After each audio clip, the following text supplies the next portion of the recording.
A truckie stands in front of his historic truck. That's the first thing they say, look, the driver's all right, but you've had a truck go over.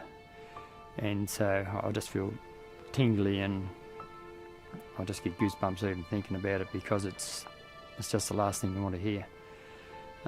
We have had an incident where a driver didn't make it, which was our son, so that was pretty big. Title: Rollover Awareness.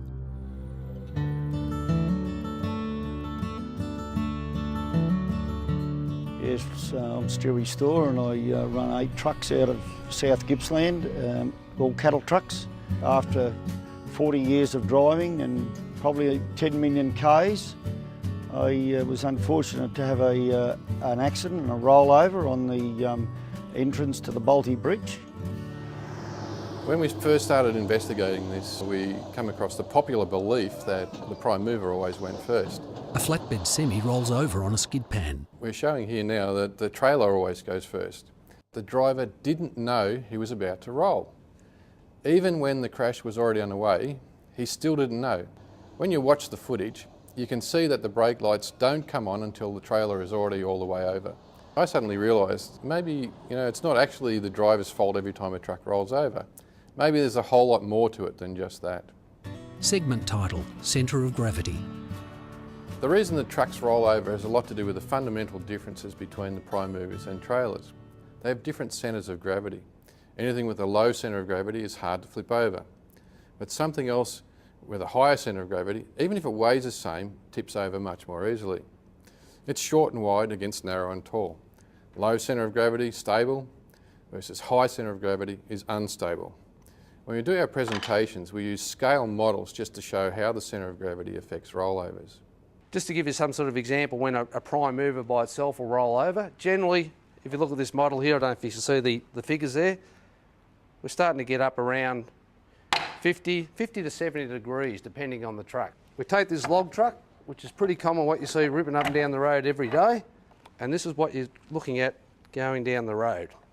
Getting up there, you can see what Chris was talking about before. Trailer goes first, we're just starting to lift the wheel there. The reality is, a log truck like that will roll at 15 degrees static. That's before any other forces are applied anywhere. Could be the way the truck was loaded in the first place. I mean, if the load shifted during the trip down and they get to a particular corner, it's got a bit of slope on it. It could also be other drivers on the road conditions themselves. Perhaps something's wrong with the road or it's not the right sort of route the truck should be going down. One classic experience, a bloke I've known for a lot of years, things are a bit tight at the quarry, he's got a big bulk bin, puts wood chips on. First load, same road, over he went. Most people would say a heavy load will roll first. So what we did was we showed the same weight in sand and chip bark, and we tipped the trailer up and 30 degrees it tips over. All right, that's what his quarry material does. Fill her up with chip bark, same weight, same truck, same tilt tray, same doing everything. We're already going before it even gets to 20 degrees. That's exactly what happened to him. So we've just shown you that the centre of gravity has more effect than the weight. Segment title: Centrifugal Force. Centrifugal force acts on trucks, even at parking speeds. The faster you go around any given turn, the greater the centrifugal force is pushing you away from the centre of the turn. So just like the triangle, you push at the top with enough centrifugal force and it will roll over. Here's a good example of that, where the guy has driven down the road and has corrected, thinks he's okay, and then overcorrects again, and you can see it is not much at all. He's corrected, corrects again, and he's gone. A semi-trailer rolls over. That's purely centrifugal force.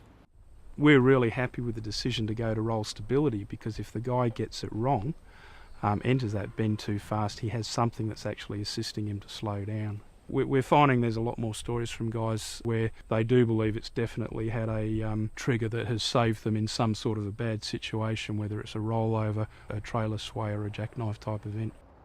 The simple fact is, if you're driving at the limit, all it takes is a brick on the road, perhaps some loose gravel, crosswind, anything unexpected, and your truck will roll. Probably the key thing is if the trucks, in a lot of instances, only have to have a little bit of less pressure on them, the truck drivers, so that they weren't right up against it all the time and didn't feel compelled to take every corner on the limit of the ability of the truck and themselves, then that would have to be a help.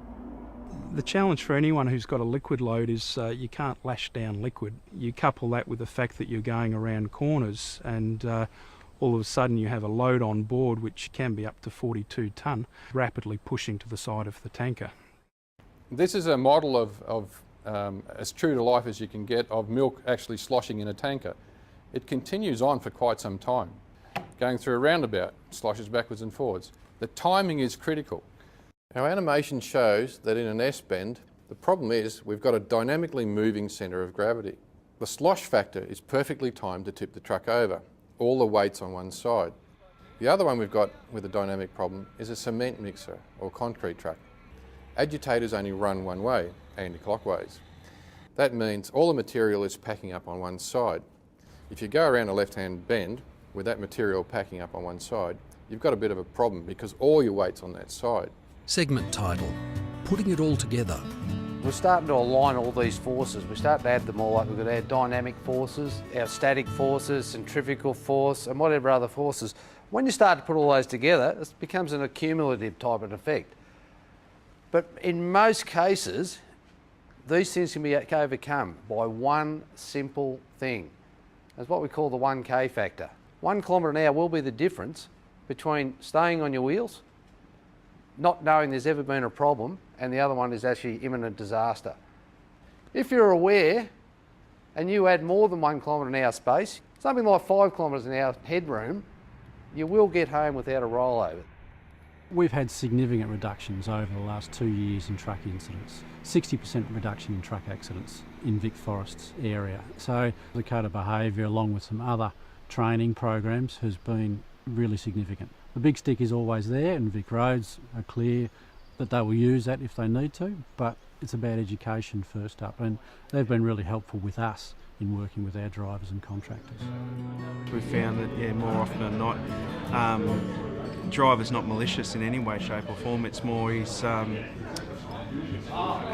1K could be all it is, like they say in the presentation today. So yeah, it could be as little as that. We spent 10,000 on training, would be peanuts compared to what a single rollover costs us. Start off with the drivers because they're on the road, but make sure management and schedulers and everyone else understand these things too. The police crash investigator. I've attended hundreds of fatal collisions and many of which have involved trucks that have rolled over.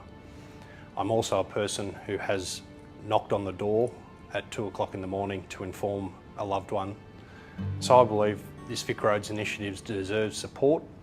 It has potential to reduce the number of truck rollover crashes. It has the potential to reduce the number of lives lost on the road, and hopefully it will mean that I don't have to knock on any doors in the middle of the night. Bill Noonan, TWU. Safety really is everyone's first concern, so it's been quite a privilege to be involved with the Rollover Awareness Initiative. It's a win, not just for the drivers, but for everyone involved across the transport industry and beyond. And its benefits stretch right out across the whole community.